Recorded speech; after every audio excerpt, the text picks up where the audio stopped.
إن الحمد لله نحمده ونستعينه ونستغفره ونعوذ بالله من شرور أنفسنا ومن سيئات أعمالنا من يهده الله فلا مضل له ومن يضلل فلا هادي له أشهد أن لا إله إلا الله وحده لا شريك له وأشهد أن محمدا عبده ورسوله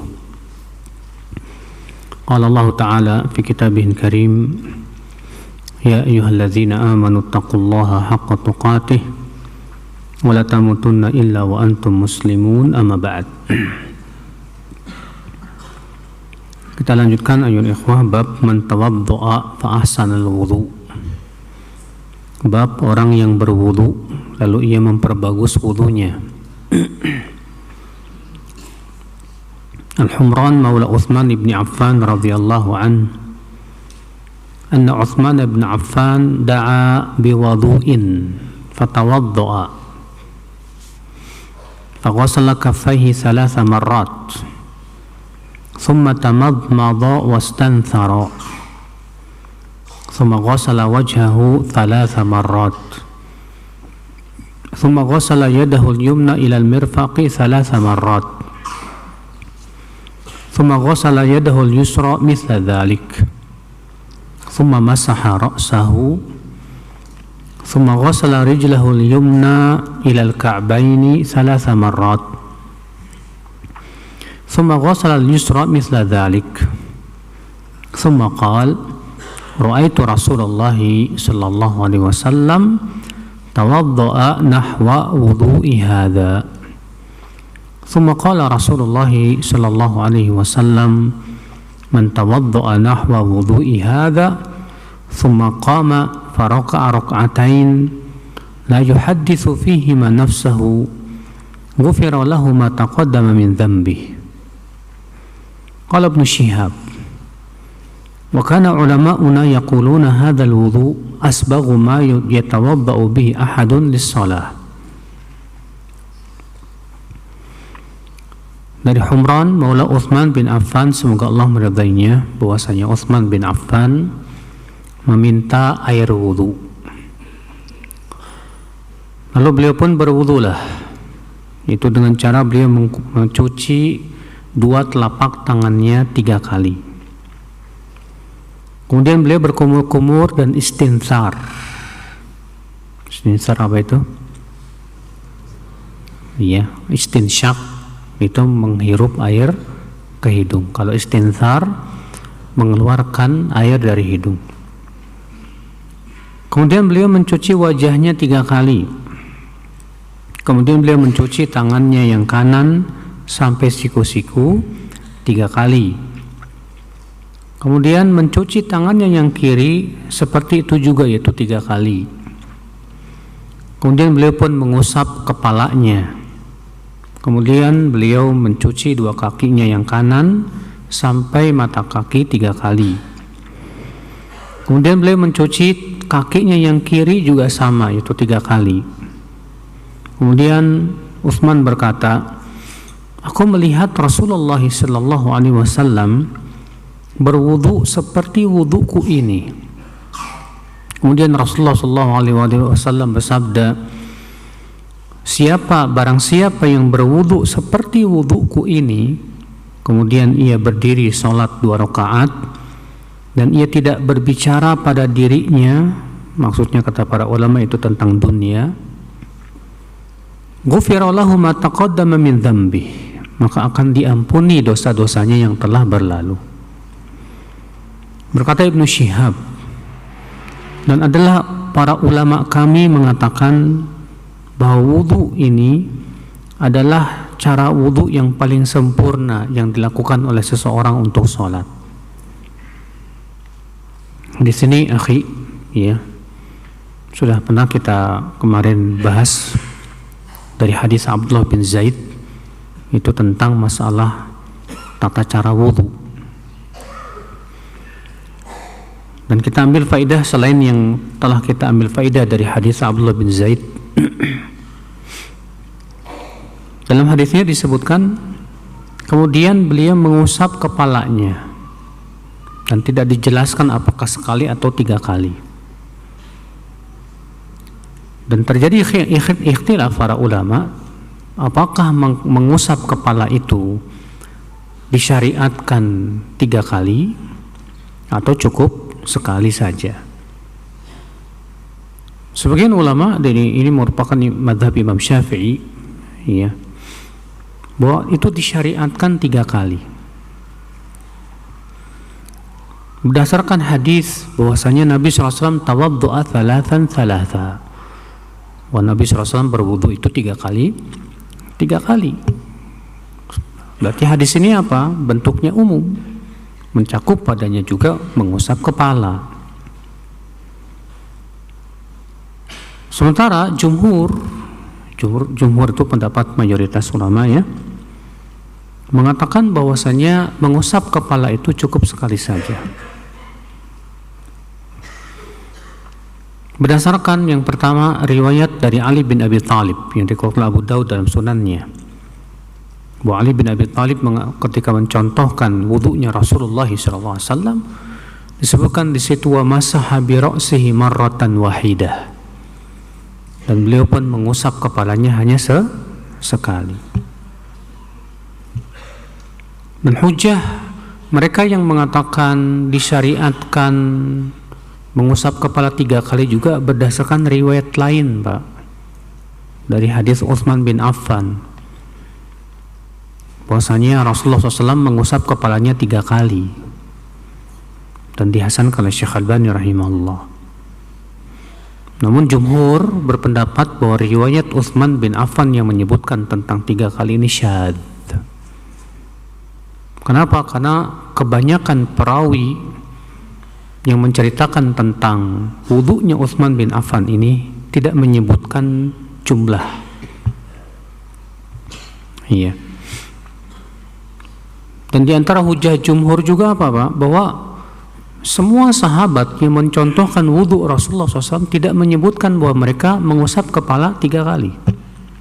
Baik Ibnu Abbas, Abdullah bin Zaid, ya Ali bin Abi Thalib, bahkan dalam hadis Ali bin Abi Thalib secara sharih tegas sekali di situ disebutkan bahwa mengusap kepala itu hanya sekali. Dan di antara hujah jumhur juga, ya akhal Islam, qiyas, bahwa yang namanya mengusap itu tidak disyariatkan lebih dari sekali. Seperti halnya mengusap khuf, mengusap kaos kaki.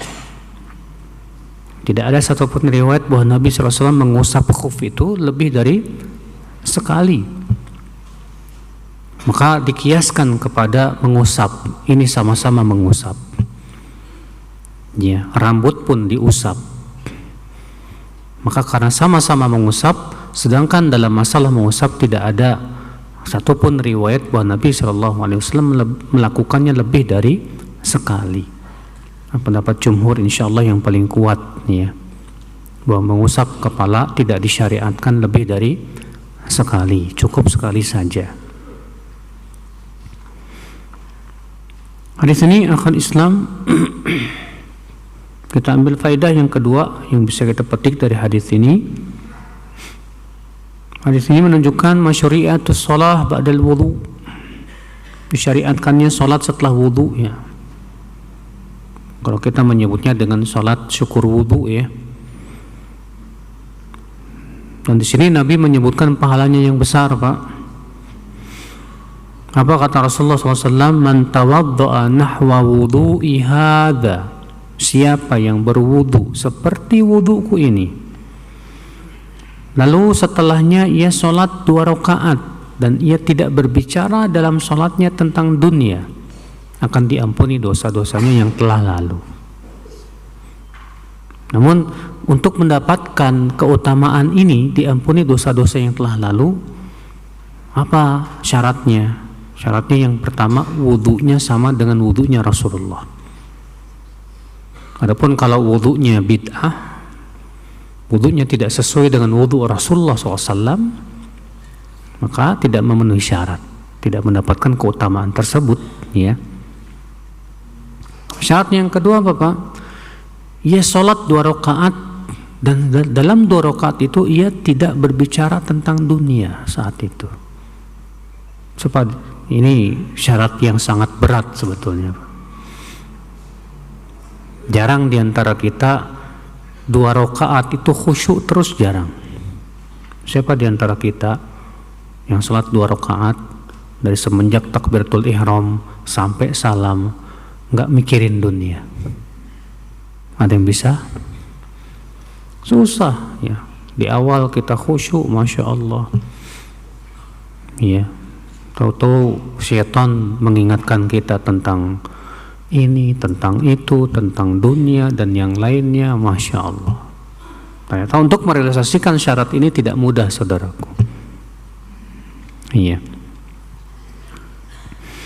Hadis berikutnya 131, an Humran anna Uthman radhiyallahu anhu qala qala Rasulullah sallallahu alaihi wasallam man atammal wudu'a kama amarahu Allah ta'ala fas-salawatul maktubatu kafaratun lima bainahunna.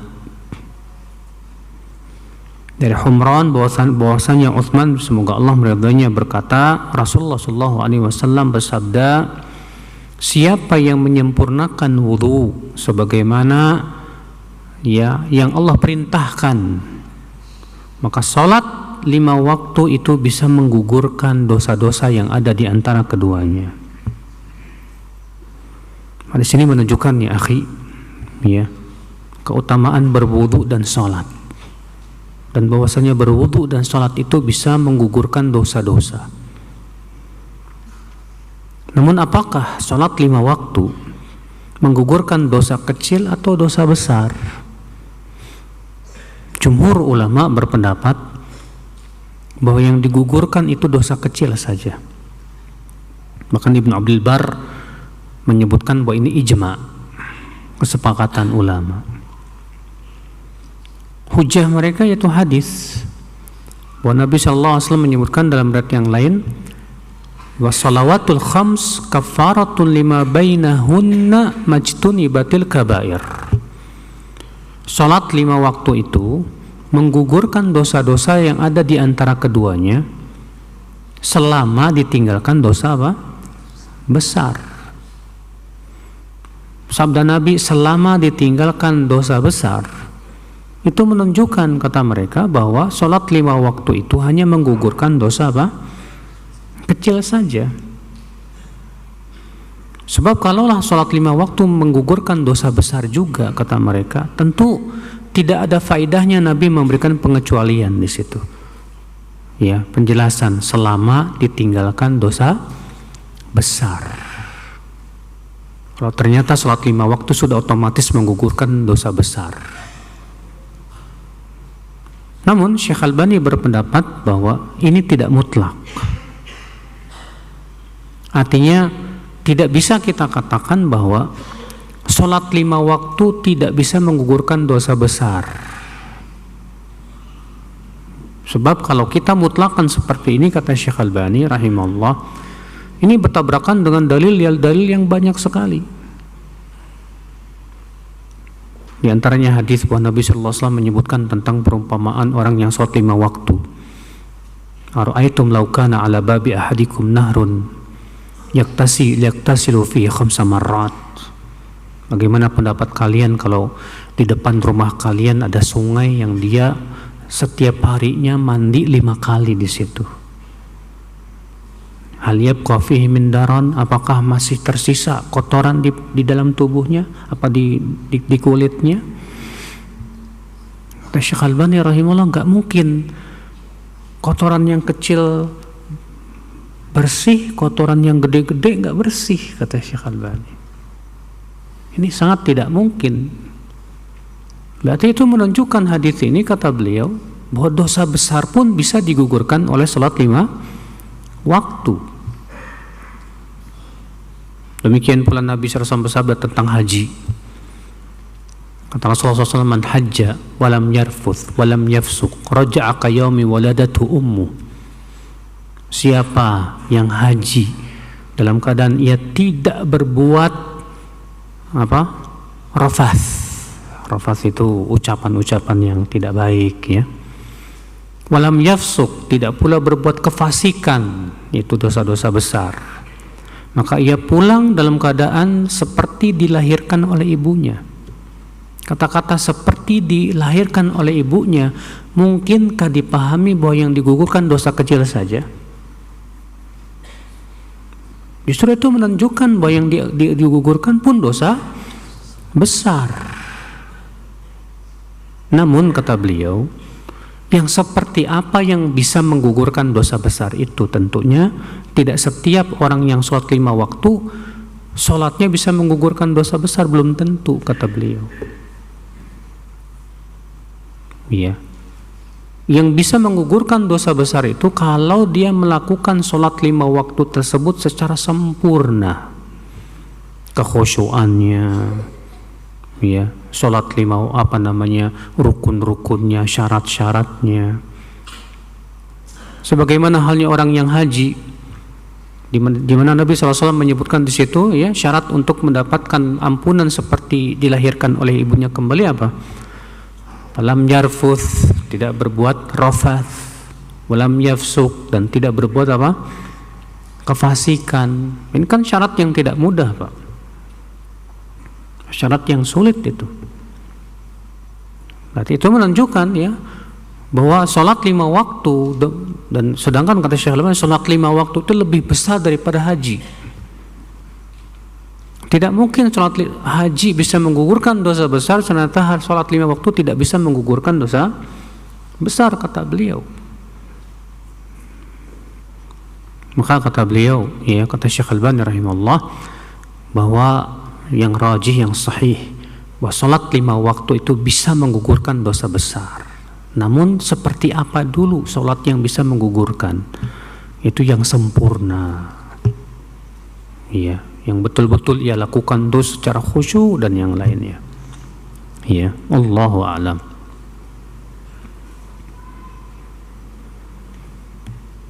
Kita lanjutkan.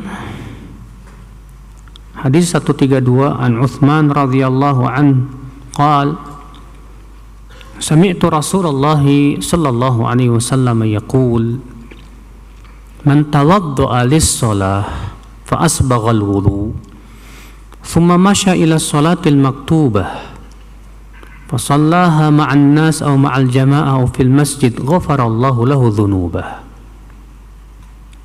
Dari Uthman, semoga Allah meridainya, ia berkata, aku mendengar Rasulullah sallallahu alaihi wasallam bersabda, barang siapa yang berwudu untuk sholat, lalu ia sempurnakan wudunya, kemudian ia berjalan menuju sholat yang wajib, lalu ia sholat bersama manusia atau berjamaah atau di masjid, maka Allah ampuni dosa-dosanya. Masya Allah.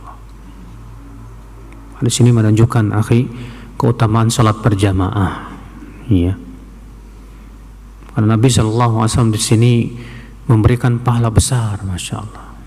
Itu orang yang berwudu di rumahnya, lalu ia setelah berwudu dan berwudunya dengan sempurna, sesuai dengan yang Rasulullah SAW contohkan, tentunya saudaraku sekalian, ya.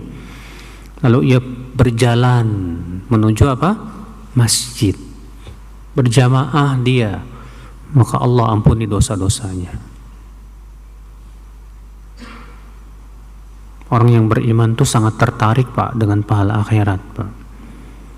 Apalagi ternyata di situ ada ampunan dari Allah Subhanahu wa taala. Karena ampunan Allah itu segala-galanya, Pak. Orang yang tidak diampuni oleh Allah jangan harap masuk surga, Pak. Makanya Allah menyebutkan tentang dosa syirik, innallaha la yaghfiru ay yushraka bih. Allah tidak akan mengampuni dosa syirik. Artinya kalau orang wafat di atas syirik, selama-lamanya kekal dalam api neraka. Maka ini kesempatan untuk menggugurkan dosa-dosa kita. Kita ini manusia banyak dosa, akhi. Maka kita berusaha untuk bagaimana caranya dosa-dosa kita ini kita gugurkan, dan alhamdulillah Allah memberikan kepada kita banyak kesempatan, Pak, untuk menggugurkan dosa-dosa kita. Wudu menggugurkan dosa, ya, berjalannya kaki kita ke masjid saja menggugurkan dosa. Sholat menggugurkan dosa. Alhamdulillah. Iya. Hadis ini juga menunjukkan di akal Islam bahwa yang sunnah berangkat menuju sholat berjamaah itu dengan berjalan kaki. Karena itu yang dilakukan oleh para sahabat dan juga yang dianjurkan oleh Nabi SAW. Bahkan dalam hadis yang disahihkan oleh Syekh Al-Albani rahimahullah dalam Sahih Targhib wa Tarhib, ada seorang laki-laki yang tinggal di penghujung kota Madinah di Awali itu. Itu Awali itu kalau ke Masjid Nabawi, Pak, sekitar 4-5 kilo, Pak. Lam tukhti'uhu shalah, tapi dia enggak pernah absen salat berjamaah di Masjid Nabawi. Faqilalah, lalu kemudian dikatakan kepada orang ini, ala tashtari ibilan aw markaba, kenapa kamu tidak beli unta atau kendaraan supaya ketika panas kamu bisa berjalan di atas kendaraan itu? Apa kata dia? La, aku ingin setiap langkah kakiku tulis oleh Allah Subhanahu wa ta'ala. Apa kata Rasulullah SAW? Qad kataballahu dzalika kullahu lak. Allah sudah menuliskan itu semuanya untukmu. Makanya antum yang rumahnya jauh, Pak, kesempatan. Iya.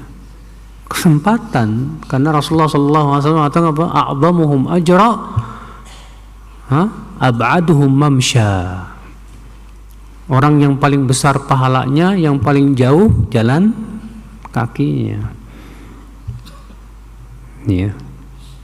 Antum berapa meter dari masjid? Rumah antum 100 meter. Masya Allah, alhamdulillah. 100 meter itu berapa langkah? Nggak tahu. 1 meternya berapa langkah? Hah? 2 langkah 1 meter, rugi antum. Harusnya antum jadikan 1 meter 3 langkah. Karena disebutkan dalam hadis, ya, bahwa dipendekkan atau dipanjangkan pahalanya sama. Makanya salafus saleh mereka memendekkan langkah ketika pergi mana? Ke masjid. Kalau misalnya 100 meter itu antum jadikan 1 meternya 3 langkah, berarti berapa? 300. Pulang pergi jadi berapa? 600. Kali 5 berapa?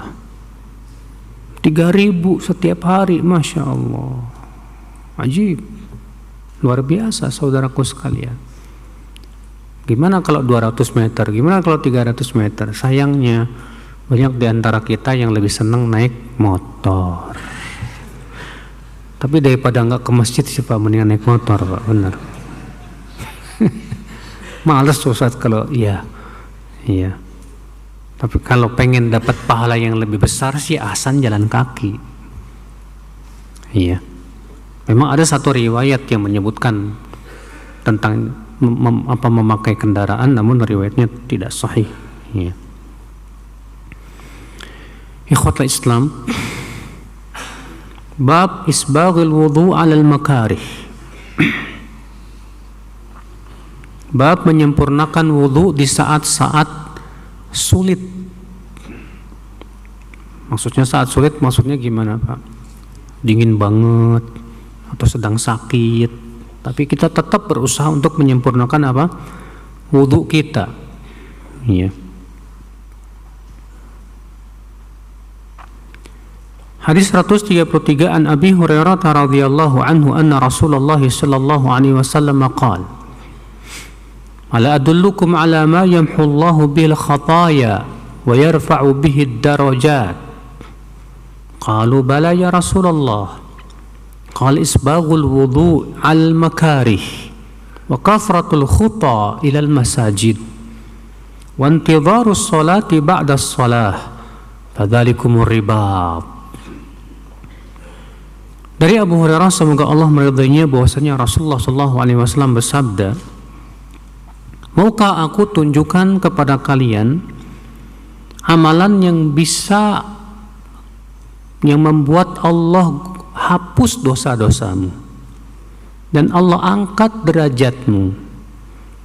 Mereka berkata, mau hai Rasulullah.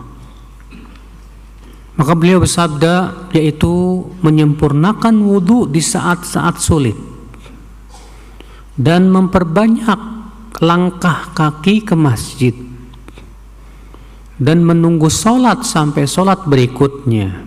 Itulah ribat. Apa ribat itu, Pak? Ribat itu secara asal artinya berjaga di tapal batas. Ya, dan itu termasuk jihad fisabilillah, supaya jangan sampai musuh masuk dari tapal batas itu. Ya. Tapi maksudnya di sini apa? Bahwa amalan-amalan ini termasuk ribat, Pak. Seseorang yang misalnya menunggu dari satu sholat sampai sholat berikutnya, ini ribat, Masya Allah. Kalau dia mampu untuk bisa menjadikan dirinya itu betah di masjid, banyak beramal saleh, itu artinya dia mampu untuk menjaga agar ia langgeng di atas amalan saleh. Itu ribat. Ya. Kalau itu yang sunnah saja dia bisa lakukan, apalagi yang apa? Yang wajib, lebih terpelihara lagi. Hadis ini, akhi, dalam riwayat Imam Ahmad disebutkan bahwa ini kisah mimpinya Rasulullah SAW bertemu dengan Allah.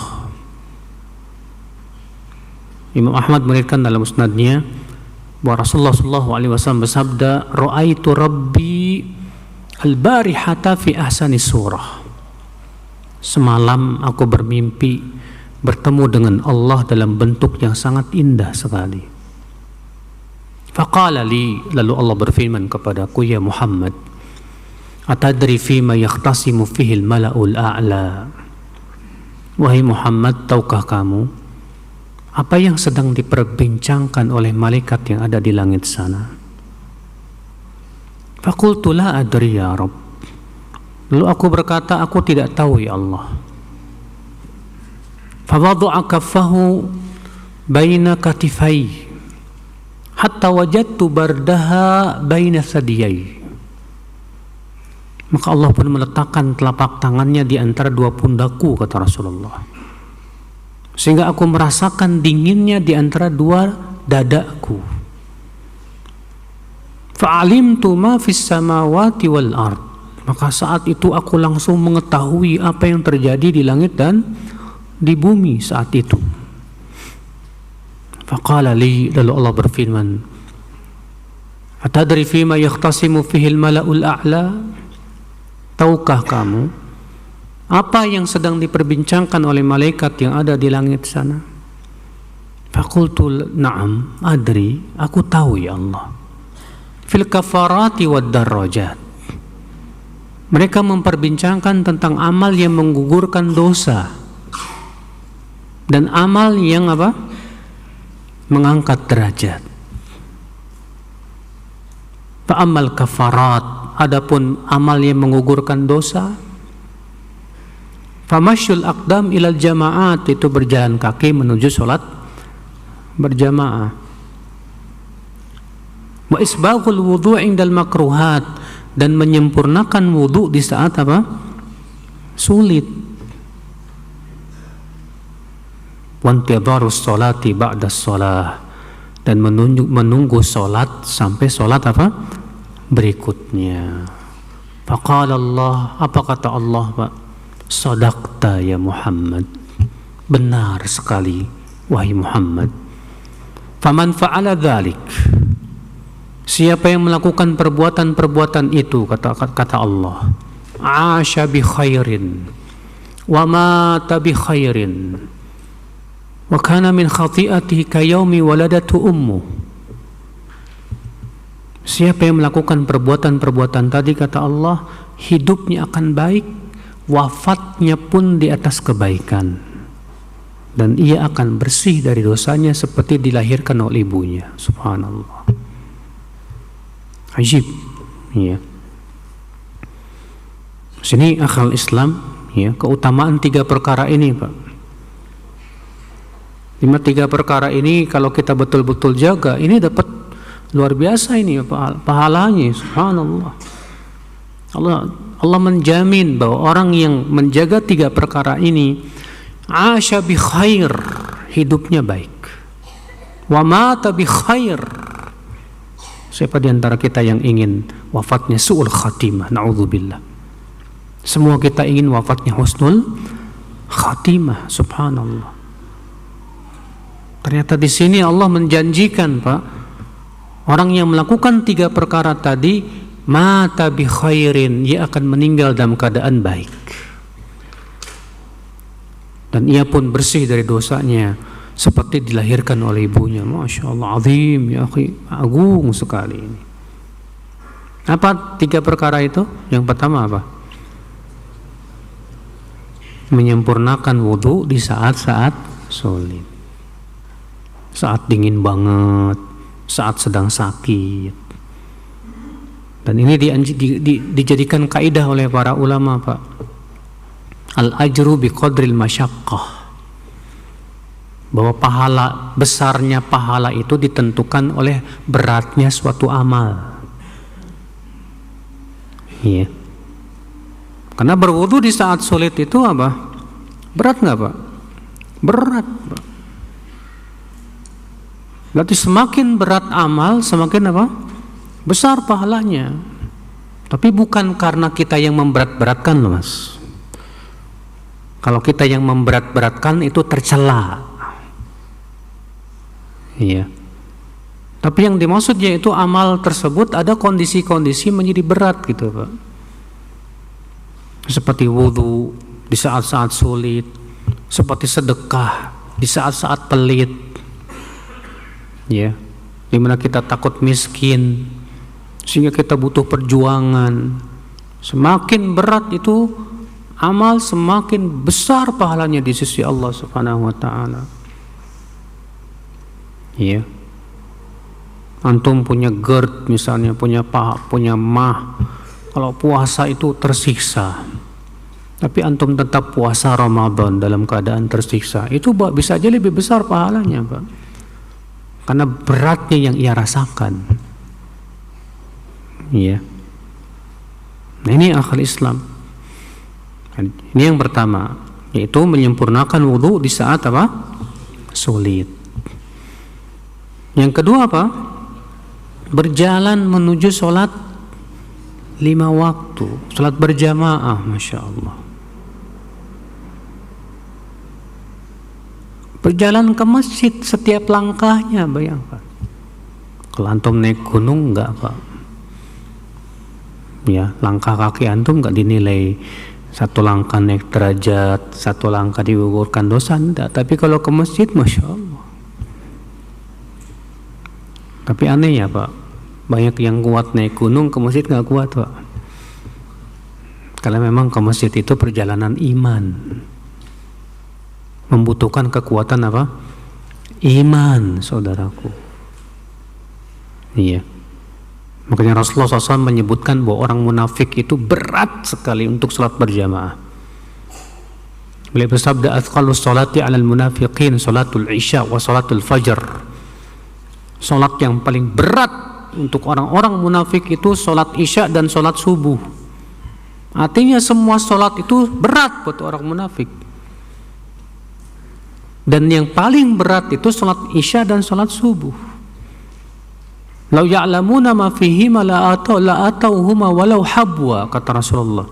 Kalaulah mereka mengetahui bagaimana besarnya pahala yang ada pada sholat isya dan sholat subuh berjamaah, mereka akan datangi walaupun dalam keadaan merangkak. Ya. Makanya orang-orang yang senantiasa semangat untuk pergi sholat berjamaah ini, Pak, menunjukkan keimanan, Pak. Makanya Allah menyaksikan keimanan orang-orang yang semangat pergi sholat berjamaah. Allah berfirman, "Innama ya'muru masajidallah man amana billah wal yaumil akhir wa aqamas salah wa ataz zakah walam yakhsha illallah fa'asa ulaika ay yakunu minal muhtadin. Sesungguhnya yang memakmurkan masjid-masjid Allah, sedangkan memakmurkan masjid yang paling agung itu dengan salat berjamaah. Karena itulah memang tujuan dibangunnya apa? Masjid. Sesungguhnya yang memakmurkan masjid-masjid Allah siapa? Orang yang beriman kepada Allah dan kehidupan akhirat, mendirikan sholat, membayar zakat, dan ia tidak takut kecuali hanya kepada Allah saja. Mereka itu pasti mendapatkan hidayah, kata Allah. Masya Allah. Lihat, ya, orang yang memakmurkan masjid itu Allah tegaskan dan Allah pastikan ia pasti dapat hidayah. Pasti itu. Namun tentunya Pak, jangan sampai juga kita jadi orang yang selalu terlihat masbuk terus. Ada sebagian ikhwan tuh nggak pernah terlihat di saf pertama, Pak. Terlihatnya masbuk mulu, masbuk lagi, ya. Itu sangat kurang bagus. Disebutkan dalam Imam Ahmad dalam musnadnya, anna Nabi sallallahu alaihi wasallam ra'a fi ashabi ta'akhura. Bahwa Nabi sallallahu alaihi wasallam melihat para sahabatnya itu lambat. Maka Rasulullah SAW sabda, taqaddamu, maju kalian, maju. Ya, untuk di saf yang pertama. Ya. Wa'tammu bi, ikuti aku. Wal ya'tamman ba'dakum bikum, dan hendaklah yang di belakangnya mengikuti yang ada di depannya. Wala yazalur rajul yata'akhkhar hatta yu'akhirahu Allahu fil jannah wa in kana min ahli au kama qala. Dan senantiasa seseorang terlambat sampai Allah lambatkan ia masuk surga, walaupun ia termasuk penduduk surga. Antum pengen cepat masuk surga, sementara sholat aja lambat. Nanti dulu, yang lain udah pada masuk surga, ente ditahan sama Allah. Ente dulu aja sholat terlambat mulu, mau masuk surganya cepet-cepet enak aja. Seorang mukmin itu Pak, datang menuju sholat itu dengan semangat. Makanya kata Abdullah bin Abbas radhiyallahu an, ya, falyakumul insan ila shalah wa wajhuhu mumbasit, ya, wa qalbuhu masrurun. Hendaklah seseorang itu bangkit menuju salat dalam keadaan wajahnya berseri-seri, hatinya gembira. Fa innahu yunaji rabbah, karena ia akan bermunajat dengan Rabbnya. Ya. Wala yakum ila shalah wa huwa mukruh. Jangan ia pergi ke salat dalam keadaan terpaksa, malas. Kenapa? Karena itu sifat orang munafik. Ya, sifat orang munafik itu kata Allah, Bapak, idza qamu ila sholati qamu kusala. Kalau mereka bangkit menuju salat, mereka bangkitnya apa? Malas gitu, Pak. Malas. Na'udzubillah, jangan sampai kita seperti itu ya akhwal Islam. Ya. Ketika kita mendengar adzan, segera sahut panggilan Allah dengan penuh sukacita, dengan penuh semangat. Ya. Untuk mendapatkan karunia Allah yang agung dan rahmatnya ya akhwal Islam. Makanya Allah berfirman, ya ayyuhalladzina amanu stajibu lillahi walir rasul idza da'akum lima yuhyikum wa'lamu annallaha yahulu bainal mar'i wa qalbihi.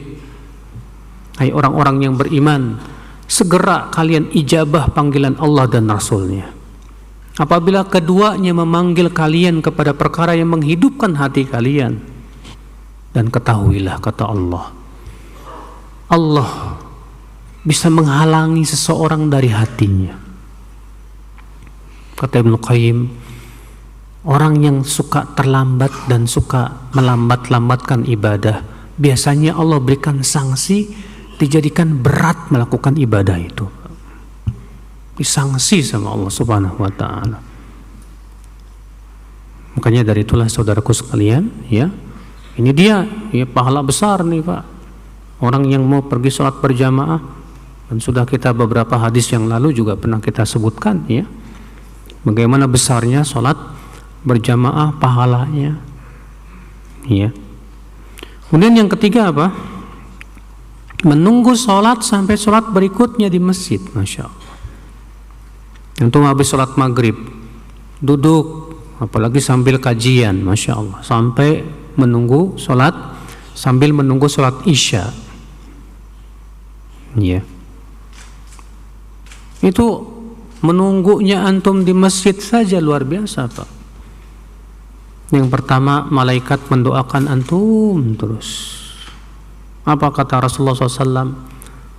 Ya, kata Rasulullah SAW, wal malaikatu yaqulun, para malaikat terus mendoakan dan berkata, Allahumma ighfir lahu, Allahumma arhamhu, ya Allah ampuni dosanya, ya Allah rahmati dia. Terus malaikat mendoakan itu, Pak, selama kata Rasulullah dia tidak berhadas dan selama ia tidak mengganggu. Artinya kalau kita berhadas segera wudhu lagi, masuk masjid, sholat tahiyat masjid lagi, tunggu lagi, supaya kita dapat keutamaan apa? Didoakan malaikat, Pak, masya Allah, ya, luar biasa. Yang kedua, orang yang menunggu sholat 5 waktu itu selalu berada dalam pahala sholat. Sebagaimana disebutkan dalam hadis riwayat Muslim yang lainnya, ya, wala yazalu ahadukum fi shalatin man tadhara shalah. Senantiasa seseorang berada di dalam pahala salat selama ia menunggu salat. Selama ia menunggu salat maka ia disebut salat, Pak. Masya Allah. Ajib, luar biasa. Dan sini Nabi SAW menyebutkan bahwa menunggu sholat sampai sholat berikutnya ribat, sama dengan ribat, bayangkan. Jihad fisabilillah. Maka kebahagiaan antum yang masya Allah, ya, ketika antum berada di masjid, hati antum merasa nikmat gitu, Pak. Ketika antum di luar masjid, antum pengen ke masjid, sehingga hati antum terpaut dengan masjid, masya Allah. Kalau antum seperti itu hatinya, antum insya Allah termasuk orang yang dinaungi pada hari kiamat. Ya. Rasulullah SAW sabda, sab'atun yudhilluhumullah yawma la dhilla illa dhilluh. Ada 7 orang yang akan Allah berikan naungan pada hari kiamat, di mana di hari itu tidak ada naungan kecuali siapa? Naungan arasy-Nya. Siapa di antara 7 orang itu, Pak? Rajulun qalbuhu mu'allaqun bil masajid. Orang yang hatinya, Pak, terpaut dengan masjid, masya Allah. Orang yang terpaut hatinya dengan masjid. Dia menganggap masjid itu tempat terindah dalam hidupnya, sudah. Iya. Coba antum tanya, mana yang lebih terindah di hati antum? Di pantai, di gunung, atau di masjid? Kok saya lebih enak di pantai lah? Berarti antum belum terpaut hatinya dengan masjid. Iya. Saudara seiman, ya subhanallah, ya akhwal Islam. Maka disebutkan dalam satu riwayat, ya, bahwa orang-orang yang memakmurkan masjid itu apabila mereka gaib, tidak hadir, ditanya oleh para malaikat, Pak, kemana si fulan? Kalau dia sakit, maka kata Rasulullah, Pak, dijenguk oleh para malaikat. Ajib, agung, Pak. Dalam sebuah riwayat yang didasarkan Syekh Al-Albani rahimahullah, ya, pada hari kiamat Allah akan bertanya, ya, bertanya tentang orang-orang yang memakmurkan masjid. Apa kata Allah? Aina jirani? Mana tetangga-tetanggaku? Siapa itu? Orang-orang yang memakmurkan masjid, masya Allah. Maka semoga dalam hadis apabila seseorang datang ke masjid, tabashbashallahu lah, maka Allah akan menyambutnya dengan penuh kegembiraan, seperti seseorang menyambut temannya yang lama tak bertemu. Hadis itu sahih. Bayangkan akhwat Islam, keutamaannya agung. Makanya rugi banget orang yang gak suka masjid, Pak. Rugi banget yang sholatnya senangnya kayak perempuan di masjid, di rumah, maaf ya. Disuruh pergi ke masjid bilangnya, Pak, saya udah sholat berjamaah kok sama-sama anak sama istri. Aduh, ya rugi banget, Pak ya. Maka berbahagialah antum-antum yang diberikan oleh Allah rasa senang untuk pergi sholat berjamaah, memakmurkan masjid. Allah itu ya akhi, pemberian yang luar biasa. Pertahankan ya, supaya kita wafatnya di atas kebaikan, supaya kita wafat husnul khatimah. Allahu a'lam. Sepertinya sudah masuk isya dan tanya jawab setelah adzan insyaallah ya. Mohon penjelasan apa itu ribat, dan sudah kita jelaskan tadi, Pak. Ribat itu dari kata murabatoh, itu berjaga di tapal batas. Itu pada asalnya begitu, dalam rangka berjihad di jalan Allah. Artinya sebagian ulama mengatakan bahwa perbuatan amal-amal tadi itu pahalanya sama dengan apa? Ribat. Sementara Ibnu Qayyim mengatakan bahwa ya, ribat yang dimaksud di sini yaitu dia sudah berjaga di tapal batas, di mana ia betul-betul berusaha, termasuk orang-orang yang berusaha menjaga amalnya. Seperti halnya seseorang menjaga di tapal batas, jangan sampai musuh masuk ya dari arah sana. Demikian pula kita jangan sampai musuh setan itu masuk, Pak, untuk merusak amal kita. Maka dengan cara seperti itulah kita akan bisa menjaga amal kita. Wallahu a'lam.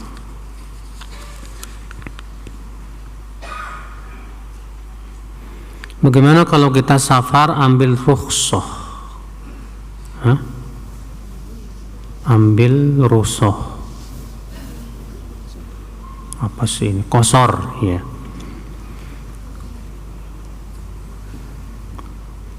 Kalau kita safar ambil rukhsah qasar, apa menyempurnakan sholat loh? Kan qasar itu mengurangi, menyempurnakan itu bukan qasar. Ini pertanyaannya agak membingungkan ini ya.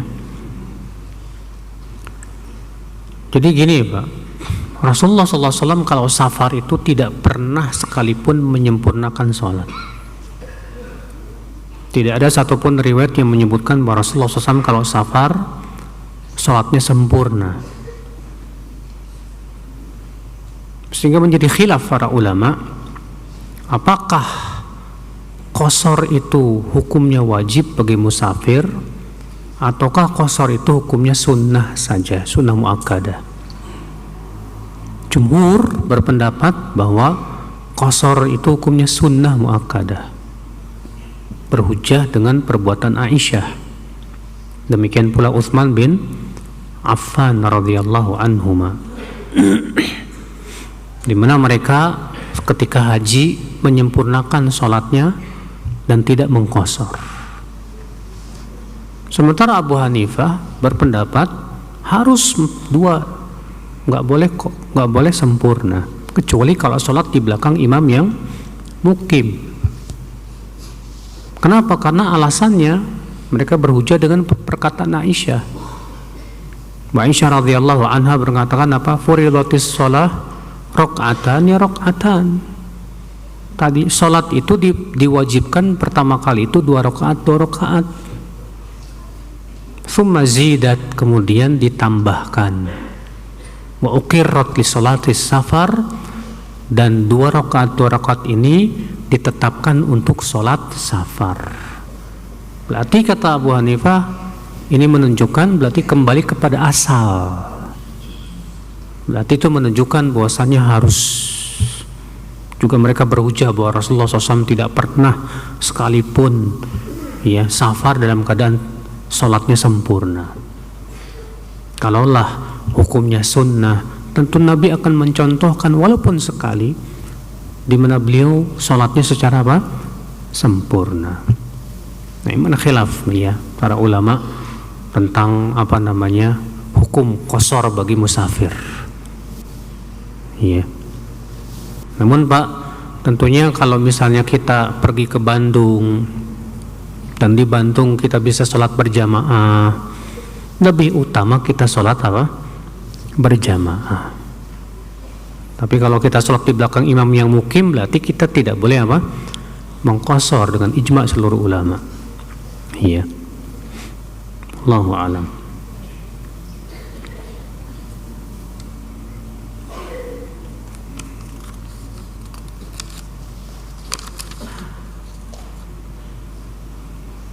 Bagaimana cara bertaubat orang yang meninggalkan sholat dengan sengaja?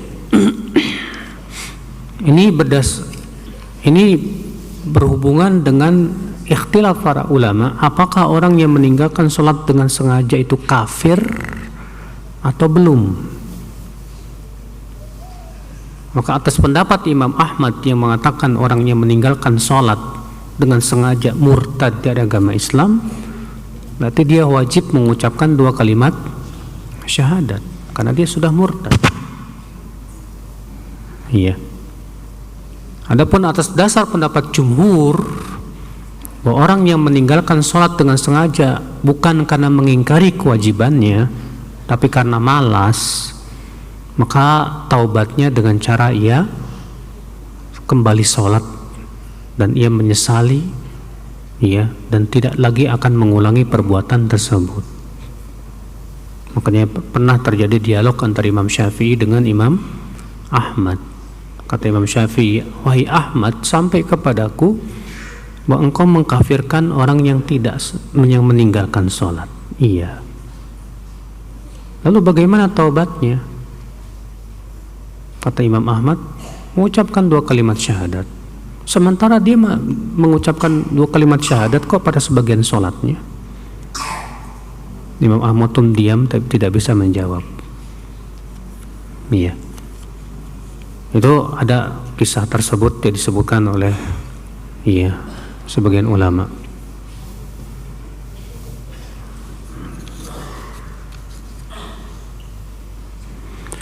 Bagaimana penjelasan keutamaan sholat di jamak ketika hujan? Memang betul di zaman Rasulullah SAW, Pak, kebiasaannya kalau terjadi hujan deras yang membuat repot, biasanya Rasulullah menjamak. Makanya kata Ibnu Abbas, Rasulullah SAW pernah menjamak antara zuhur dan asar tanpa hujan, tanpa rasa takut. Pernah itu. Ibnu Abbas ditanya, kata Ibnu Abbas, li'alla yuharrija ummatahu, supaya tidak menyusahkan umatnya. Sehingga kata para ulama ini memberikan kepada kita faidah bahwa jamak itu disyariatkan ketika ada kesulitan, kerepotan. Iya. Walaupun antum tidak safar, enggak masalah. Nah, sekarang di zaman sekarang ya, kalau hujan kita jamak, masalahnya pertama apa? Sulit enggak? Menyulitkan enggak seperti itu? Iya. Kalau di zaman sekarang enggak menyulitkan, di mana kita bisa sholat pada waktunya masing-masing, yang lebih baik kita tidak apa? Menjamak. Wallahu a'lam.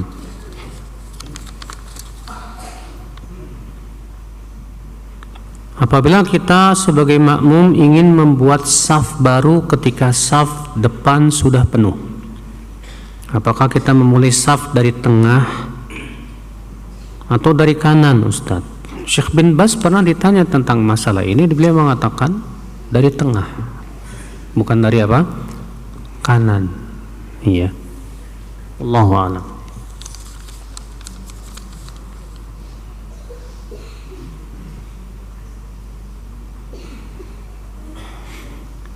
Di masjid ana setiap ba'da sholat subuh ada kajian tapi bid'ah. Bolehkah ana menunggu di masjid sholat syuruk, atau lebih baik saya pulang aja Ustaz? Ya, kalau misalnya antum menunggu menyebabkan antum dengerin kajiannya yang menyimpang, ana khawatir syubhatnya masuk ke hati antum. Ya, sedangkan kata para ulama syubhat itu menyambar-nyambar, sedangkan hati kita ini apa? Lemah. Kalau antum khawatir itu ya udah pulang aja. Ya. Tapi kalau antum misalnya tetap berzikir tapi antum tidak dengarkan, antum sumpel pakai kapas misalnya, apa kayak terserah, ya silahkan aja. Apakah musola termasuk masjid? Iya. Musola, penyebutan musola itu cuma ada di Indonesia, Pak. Kalau di Timur Tengah itu masjid sekecil apapun tetap disebut masjid. Makanya Nabi menyebutkan apa? Man bana lillahi masjidan walau kama fasiqutatin. Siapa yang membangunkan masjid walaupun sebesar sangkar burung. Bayangkan, sangkar burung tetap disebut masjid. Iya, yang jelas masjid itu disebut masjid adalah tujuannya untuk menegakkan sholat 5 waktu. Cuman dibedakan antara masjid jami dengan masjid yang bukan jami. Masjid jami itu yang ditegakkan padanya sholat Jumu'ah. Sedangkan masjid yang tidak jami itu yang tidak ditegakkan padanya sholat Jumu'ah. Iya.